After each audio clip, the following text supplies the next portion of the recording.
Dikatakan ada sebahagian Fir'aun yang mengenakan mahkota yang ada Urius, lambang ulat tedung tu. Bila mereka menghadapi lawan ataupun musuh mereka, ulat ni bisa mengeluar ataupun menyemburkan api. Dan ada setengah Fir'aun dikatakan Amalatu sebalona hijau dor, hatiku sangat terkacau. Balku tinggal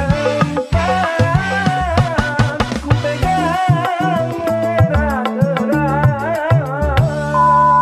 Halo, assalamualaikum warahmatullahi wabarakatuh. Kembali lagi di Indoriek TV.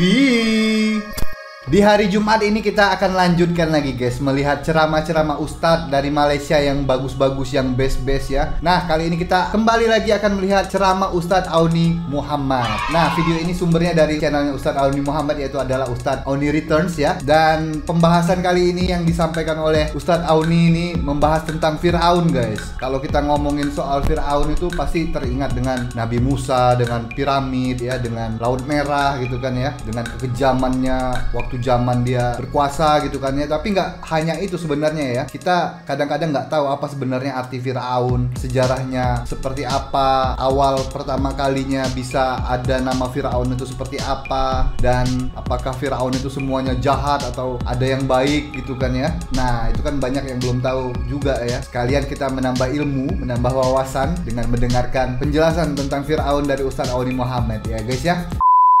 Tapi sebelumnya, untuk kalian yang terlewatkan atau tertinggal video-video aku sebelumnya, silahkan cek description box di bawah, sudah ada link playlist lengkapnya. Kalian hanya perlu klik di sana dan sudah lengkap semua guys, video-video sebelumnya ya guys ya. Dan jangan lupa juga share video ini ke teman-teman kalian, ke sosial media kalian, Facebook, Instagram, Twitter, dan WhatsApp grup juga guys, supaya lebih banyak yang tahu dengan ilmu ini, supaya lebih banyak yang tahu dengan informasi ini, dan supaya lebih banyak yang mendapatkan manfaat dari video ini guys ya. So, langsung aja deh kita lihat penjelasan dari Ustadz Auni Muhammad yang satu ini. Yuk. Indoriek. Pada malam ini kita ingin berbicara dalam bentuk yang simple dan ringkas akan sebahagian daripada sejarah yang ditunjukkan dan dirakamkan oleh Allah Subhanahu wa Ta'ala di dalam pelbagai surah. Secara umum, kadang-kadang Allah Subhanahu wa Ta'ala mendatangkan kisah-kisah, bentuk penceritaan tokoh-tokoh ataupun individu-individu tertentu di dalam Al-Quran. Dan penceritaan tentang tokoh dan individu ini tidak akan lari daripada dua perkara. Sama ada tokoh dan individu yang mempunyai watak yang kita sifatkan sebagai antagonis, dan yang kedua watak yang kita sifatkan sebagai protagonis. Walau bagaimanapun, watak yang ingin kita ceritakan pada malam ini adalah disebut dengan kalimah ataupun perkataan Fir'aun di dalam ayat-ayat suci Al-Quran. Dan nama Fir'aun ini selalu disebutkan pada zaman Nabi Allah Musa alaihi salam, sebagaimana banyak ayat yang menceritakan tentang Fir'aun sezaman, sehayat, semasa dengan Nabi Allah Musa alaihi salam. Walau bagaimanapun, Fir'aun yang kita ingin bicarakan pada malam ini adalah Fir'aun satu tajuk yang berbentuk umum. Bukan semata-mata pengkhususan kepada Fir'aun yang hidup sezaman pada masa Nabi Allah Musa alaihi salam.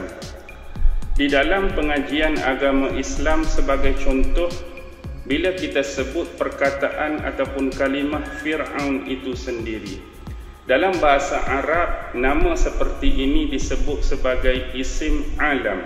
Isim alam ini sebagai contoh penggunaan kalimah Fir'aun kepada ataupun ganti nama kepada pemerintah yang memerintah Mesir pada waktu itu. Sebagai contoh isim alam yang lain, kita selalu menyebut Kaisar Rom.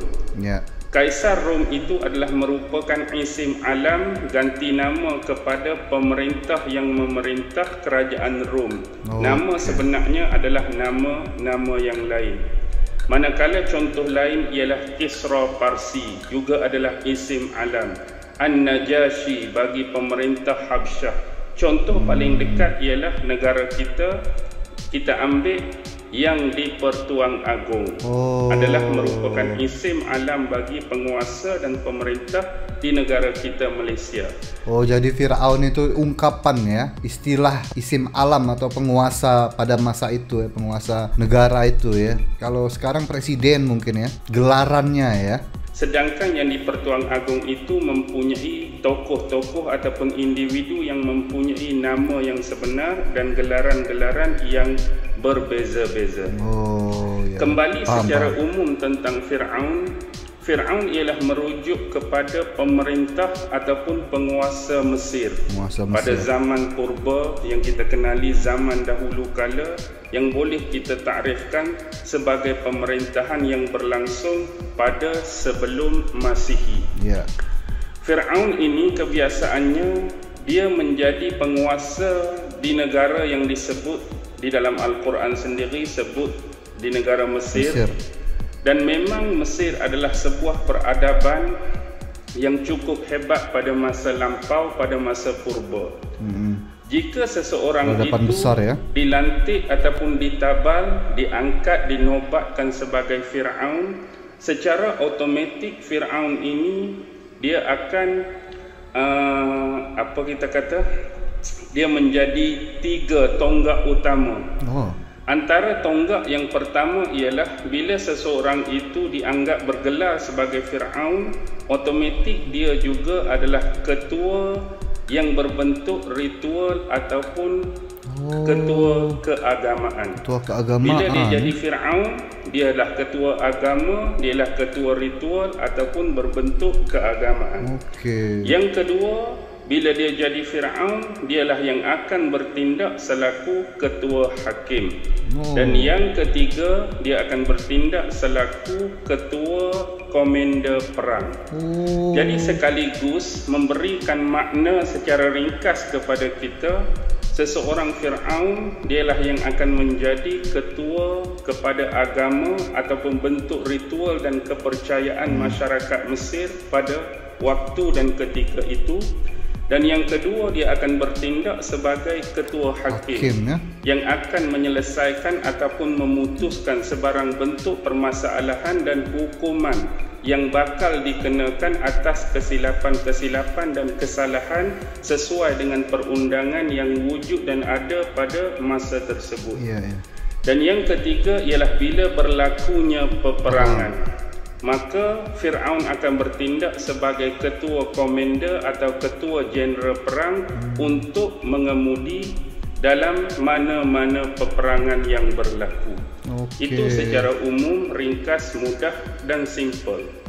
Berarti besar banget kekuasaan Firaun ya. Dari segi agama dia ketuanya, komander perang, terus hakim juga. Wah gila, sudah raja, kuasanya gede banget ya. Baik, bila kita menyebut tentang Firaun ini sebagai contoh, Firaun ini dianggap sebagai dewa, manusia suci di kalangan masyarakat Mesir itu sendiri.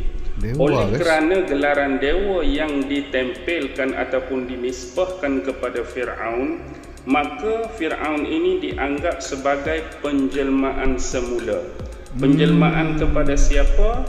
Firaun dianggap penjelmaan kepada dewa Horus. Ataupun ada kadangkala ketikanya Firaun ini dianggap anak kepada dewa matahari, iaitu dewa ataupun Tuhan Ra. Ini berlaku, dua gelaran ini ketika Firaun itu masih memerintah atau dengan kata lain masih hidup pada hayat ketika itu.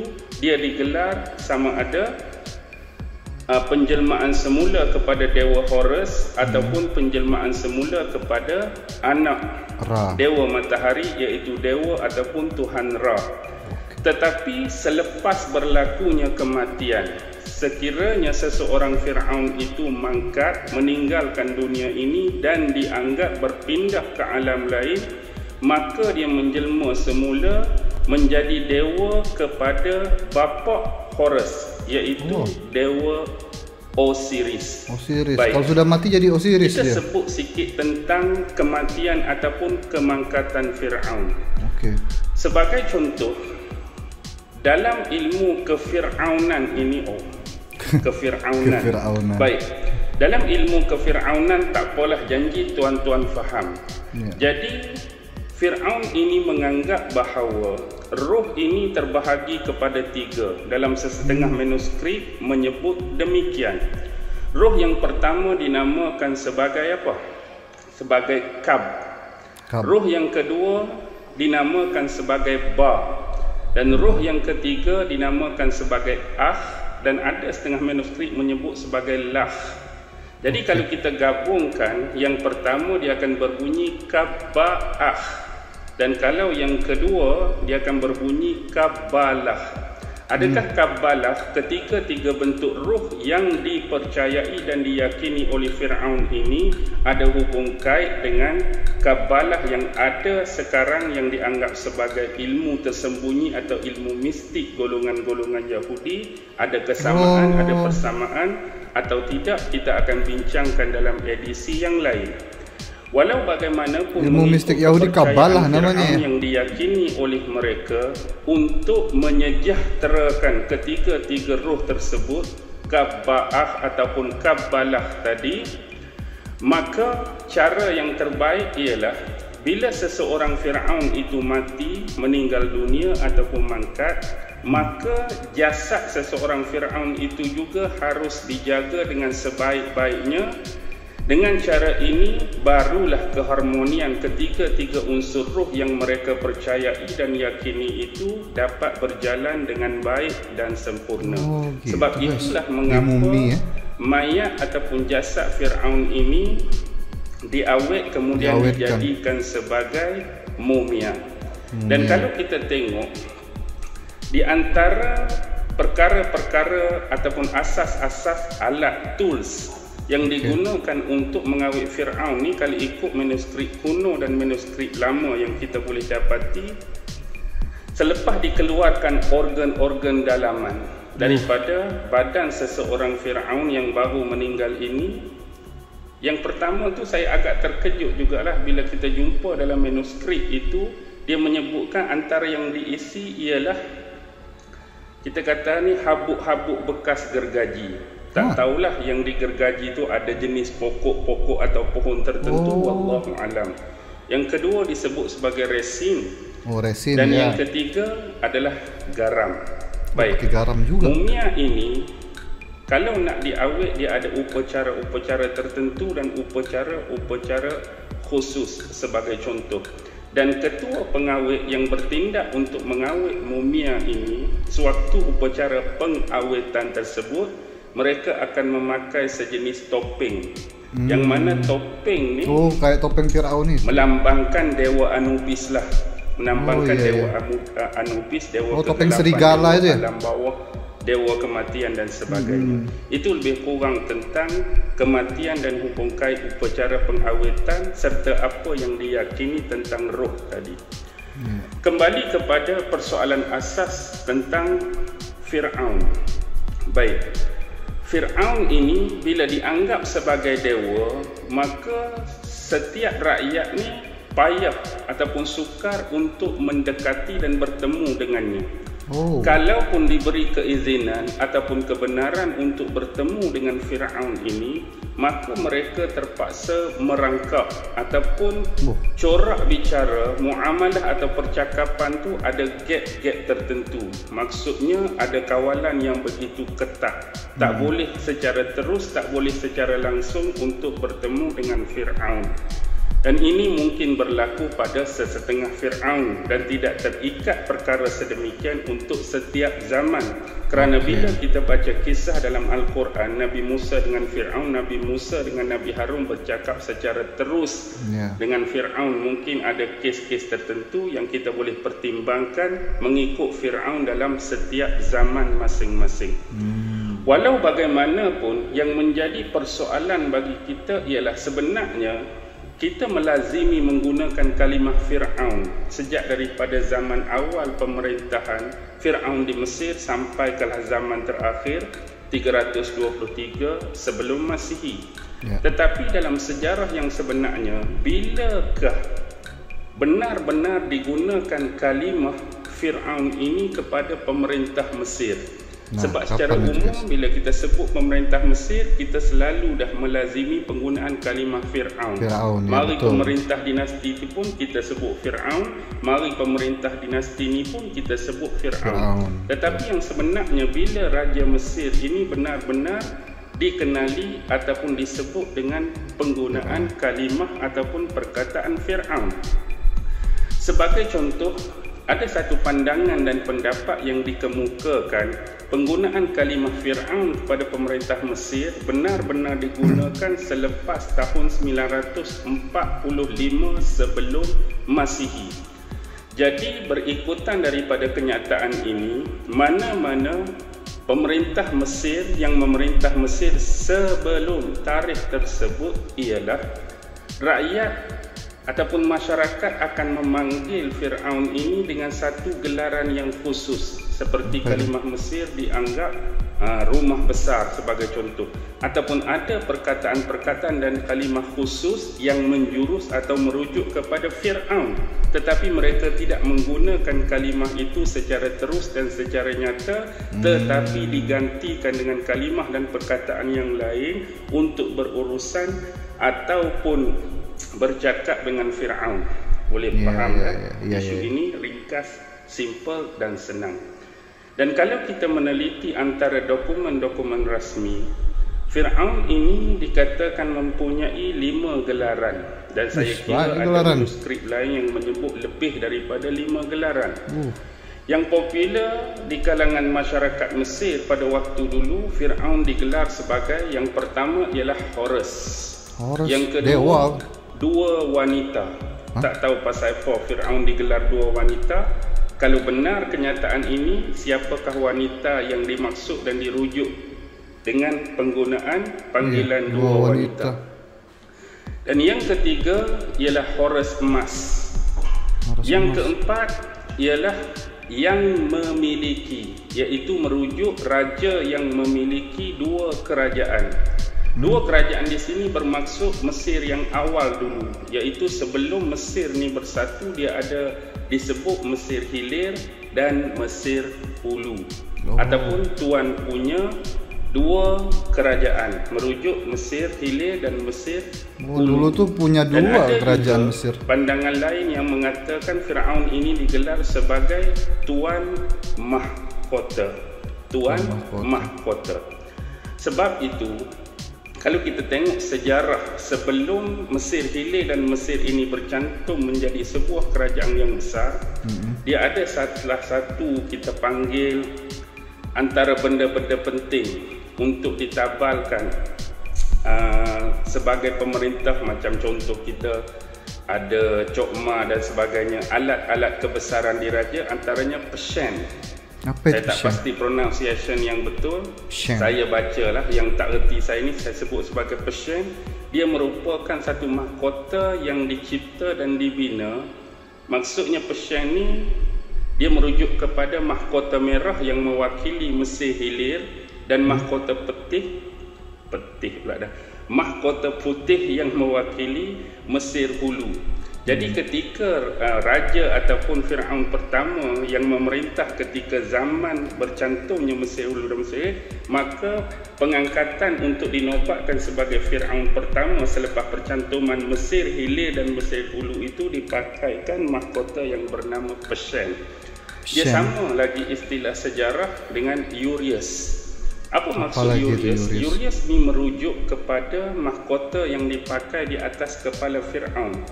Biasa contoh kalau kita tengok tinggalan sejarah yang kita temui di tapak arkeologi, sebagai contoh lah kita ambil yang ditemui oleh Howard Carter pada tahun 1922, salah seorang ahli arkeologi British yang menemui makam Tutankhamun pada waktu itu. Jadi yang ditemui salah satunya ialah topeng. Di keranda tu kan dia ada topeng yang selalu kita digambarkan macam topeng emas. Ada satu wajah yang kita kata macam ada berjanggut janggutnya, panjang, ya, kemudian betul. di atas kepala Ular. tu ada gambar ular, Iya, betul. kobra, ular tedung. Jadi inilah yang disebut istilah sebagai Urius. Oh, iya, Ular itu tedung Urius, yang berada di atas kepala mahkota Fir'aun. Dan ada mitos. Bila sebut mitos ni, kita nak percaya pun tak apa, nak percaya pun perlu ada hujah-hujah, dalil-dalil yang kuat. Dikatakan ada sebahagian Fir'aun yang mengenakan mahkota yang ada Urius, lambang ular tedung tu. Bila mereka menghadapi lawan ataupun musuh mereka, ular ni bisa mengeluar ataupun menyemburkan api. Dan ada setengah Fir'aun dikatakan tahap kegagahan dan kehebatan dia mampu memijak sampai beribu-ribu orang. Sebab itulah saya klasifikasikan dan definisikan kisah macam mitos, sukar untuk kita meletakkan kepercayaan yang penuh. Tapi bila sebut mitos tu, kita cerita sebagai pengetahuan umum bagi kita berkaitan apa yang diistilahkan dengan Urius tadi. Dan harapnya tuan-tuan dapat bezakan tentang Urius dan Pesen. Pesen itu ialah mahkota bagi penobatan Fir'aun pertama selepas percantuman Mesir Hilir dan Mesir Hulu. Okey. Baik. Dalam sistem pemerintahan di Mesir ini, kebiasaan Fir'aun ini mereka ni mengamalkanlah perkahwinan secara campur. Biasanya anak lelaki kalau nak dijadikan permaisuri, pendamping hidup ketika mereka mengemudi kerajaan itu, mereka akan mengahwini adik-beradik lah. Kalau yang nak jadi Fir'aun tu lelaki, maka dia akan mengahwini kakaknya yang sulung. Kayak ini ya, kayak sistem di kerajaan Rom ya, Romawi kuno tuh juga banyak yang kawin campur gitu sama adiknya sama kakaknya gitu kan ya. Di Mesir juga gitu ternyata guys, waktu zaman dulu guys. Bagi menjaga keturunan darah keturunan Fir'aun itu sendiri, supaya nggak hilang darahnya ya. Sebagai contoh, sekiranya Fir'aun yang dilantik itu bila bapaknya meninggal, maka dia ada anak sulung lelaki. Biasanya anak sulung lelaki ni dia yang akan dilantik dan ditabalkan sebagai Fir'aun seterusnya. Tetapi dalam beberapa kes, sebagai contoh, sekiranya anak lelaki itu waktu tu masih lagi kecil, berusia belia atau berusia muda, maka kemungkinan ibu dia ataupun kakak dia, ini mengikut undang-undang di Mesir, kakak atau ibu tu dianggap sebagai pewaris keturunan diraja. Jadi dia boleh jadi pemangku pemerintah sementara menunggu Fir'aun yang kecil, yang muda ini besar, dan akan diserahkan kepimpinan atau jawatan dia bila dirasakan perlu dan layak yang lelaki tadi untuk memerintah negara Mesir pada masa dan waktu tersebut. Kita ambillah salah satu sebagai contoh. Kita tengok zaman pemerintahan Fir'aun Tutankhamun ini dikatakan naik takhta pada usia, ada yang kata 8 tahun, ada yang kata 9 tahun. Dan sememangnya dia sendiri meninggal usia yang masih muda, umur 18. Fir'aun ataupun Raja Tutankhamun ni meninggal dunia. 18 tahun meninggal dunia. Bagaimana yang menarik tentang kisah Tutankhamun? Tutankhamun ni ialah anak kepada Fir'aun sebelum ini yang bernama Akhenaten. Bapa dia Fir'aun Akhenaten. Manakala ibu dia ialah Nefertiti. Yang ni memang terkenal dalam sejarah. Bapa Akhenaten dan ibunya adalah Nefertiti. Dan kita akan cerita sekejap tadi hubungan antara Tutankhamun dengan Nefertiti. Pasal apa perlu cerita lagi hubungan ni? Kerana dah Nefertiti tu isteri kepada Akhenaten, otomatik Tutankhamun tu adalah anak kepada Nefertiti dan Akhenaten. Baik, sebenarnya inilah persoalan sejarah. Sebab sejarah ni dia pasti melibatkan banyaknya pandangan, banyaknya pendapat. Yang pertama, bila pandangan dan pendapat ini banyak, lebih-lebih lagi zaman yang kita nak bicarakan itu terlalu jauh daripada zaman kita sekarang, dan untuk menentukan tahap kesahihan dan kebenaran sesuatu itu masih lagi kita kata perlu dipertimbangkan. Antara contoh, Ada yang mengatakan pandangan pertama inilah, Akhenaten itu hidup antara tahun 1332 hingga 1324. Ini pandangan pertama, 1332 sampai 1324. Dan pandangan yang kedua, dia hidup antara tahun 1347 sampai 1339. Banyak yang 1347, berlainan, 1339. Jadi bila berlakunya pertembungan dua pandangan dan pendapat, kita nak ambil pandangan yang mana? Ya, mungkin sebagai pengkaji, tuan-tuan atau sesiapa sahaja yang mengkaji tentangnya boleh memilih mana-mana pandangan dan pendapat.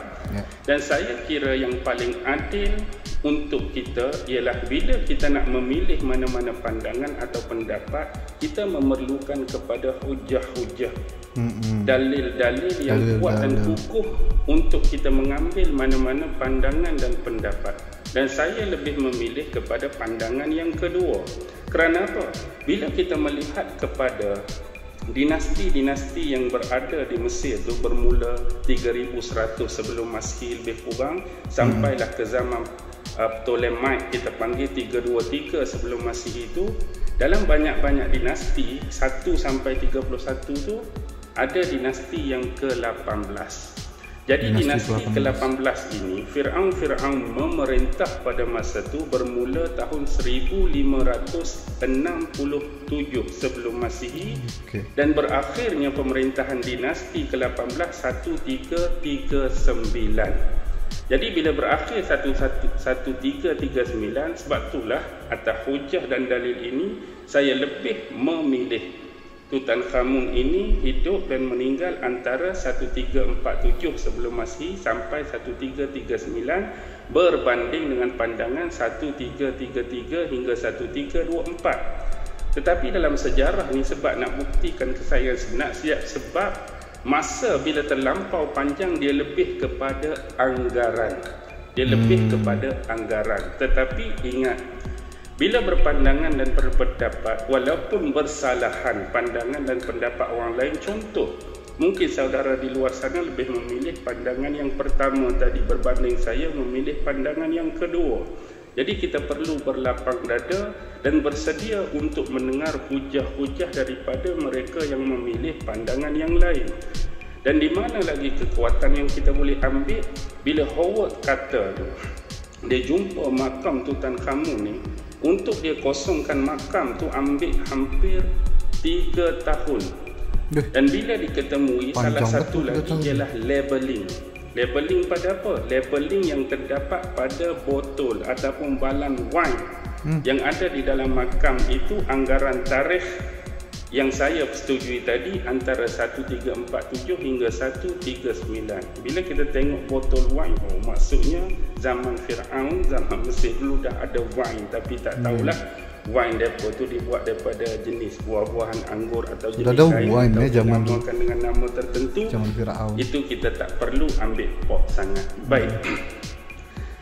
Satu lagi ialah yang kita nak sebut bila sebut tentang keluarga Tutankhamun. Sebenarnya bila kata ibunya adalah Nefertiti, dalam sejarah ataupun manuskrip yang kita temui, ternyata ada jawapan yang berbeza. Inilah akan berlaku pandangan yang banyak tentang hal tersebut. Sebenarnya boleh dikatakan ya, Nefertiti adalah ibu kepada Tutankhamun. Tetapi sebenarnya bila kita tengok sejarah bapa dia, iaitu Fir'aun Akhenaten. Fir'aun Akhenaten ni dalam manuskrip menyebut mempunyai 2 isteri. Isteri pertama adalah Nefertiti itu, yang sebelum tadi kita anggap sebagai ibu kepada Tutankhamun. Tetapi isteri yang kedua Akhenaten ialah Kira. Dan dalam manuskrip menyebut bahawa Kira inilah ibu sebenar kepada Tutankhamun. Ibu sebenar kepada Tutankhamun ialah isteri yang kedua tu Kira. Dan anak kepada Akhenaten dan Nefertiti ialah Aksenamun, atau boleh disebut Aksenapaten.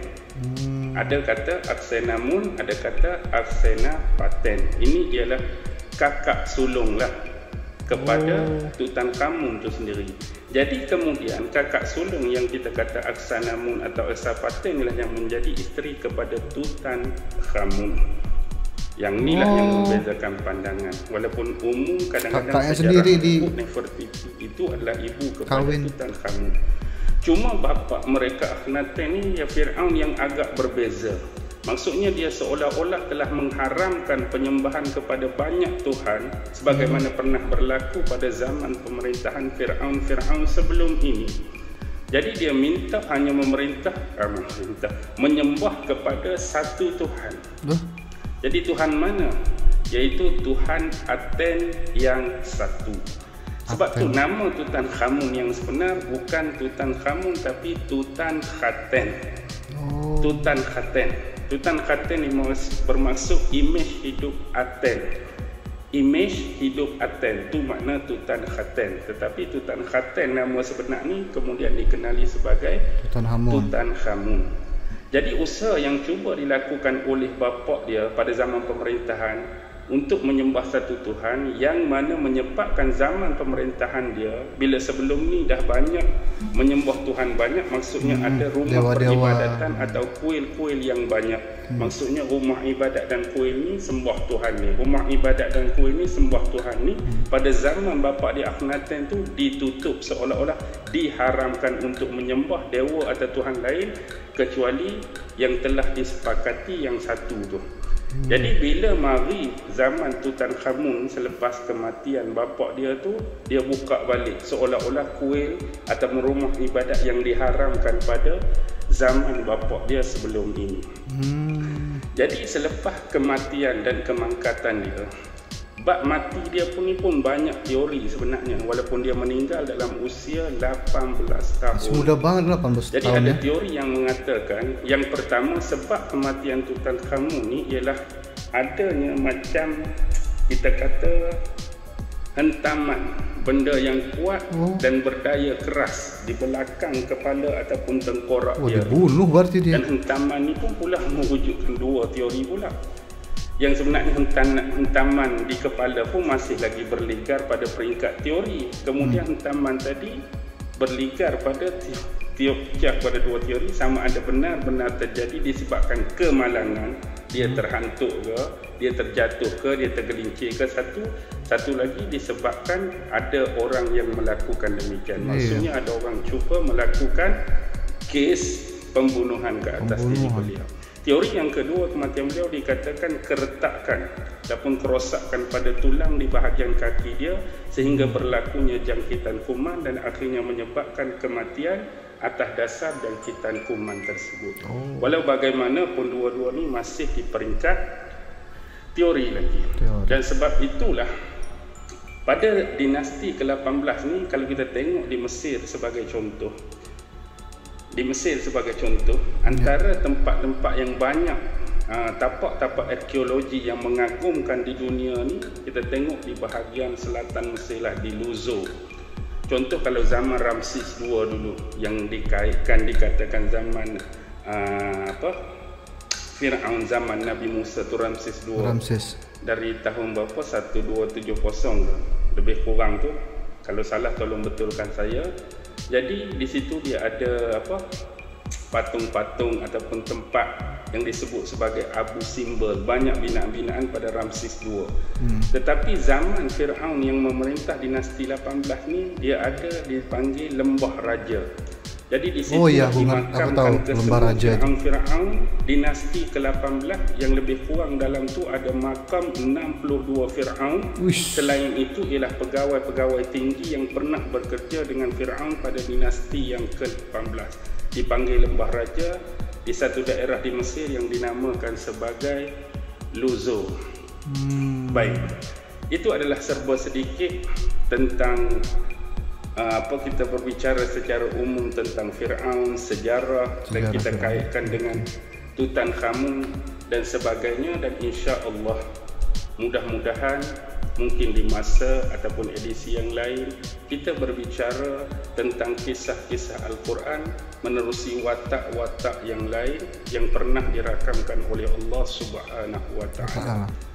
Jadi sebelum kita berakhir, dipersilakan kepada tuan-tuan pendengar-pendengar sekalian Jangan lupa tekan butang like, jangan lupa butang guys, share, dan yang share, paling guys. penting tekan butang subscribe. Ya, Mudah-mudahan segala amal support kerja kita diterima channel dan Ustadz Auni dikabulkan Returns oleh guys. Allah Subhanahu wa taala. Amin. Dan menggolongkan kita sebagai manusia-manusia yang beriman. Amin. Bukan sahaja sewaktu hayat kita di dunia, bahkan membawa keimanan tersebut di hadapan Allah sampai di akhirat kelak. Amin. Akhir kalam, wabillahi taufiq wal hidayah.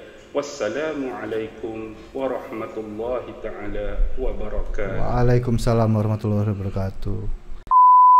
Oke, itu dia tadi penjelasan singkat tentang sejarah Fir'aun dari Ustadz Auni Muhammad ya. Sudah dijelaskan tadi bagaimana bisa ada nama Fir'aun ya, sejak dari kapan ada nama Fir'aun gitu kan. Terus ada sejarah singkat sedikit tentang Fir'aun dinasti ke-18. Banyak ilmu yang bisa kita dapatkan, banyak informasi yang sudah kita dapatkan dari penjelasan Ustadz yang satu ini. Semoga bermanfaat lah ya untuk kalian semua. Walaupun tidak begitu detail, tapi lumayan memberikan kita ilmu ya, sedikit ilmu insya Allah. Dan mungkin nanti aku akan cari lagi sejarah-sejarah Fir'aun yang bagus-bagus gitu ya, karena ada beberapa Fir'aun yang memang terkenal ya. Insya Allah lah nanti kita akan cari lagi video yang bagus-bagus ya, sejarah dari Fir'aun ini. So, jangan lupa share video ini ke teman-teman kalian, ke sosial media kalian, ke Facebook, Instagram, Twitter, ke WhatsApp grup juga boleh guys, supaya lebih banyak yang tahu dengan ilmu ini, supaya lebih banyak yang tahu dengan video ini, dan supaya lebih banyak yang mendapatkan manfaat dari video ini guys ya.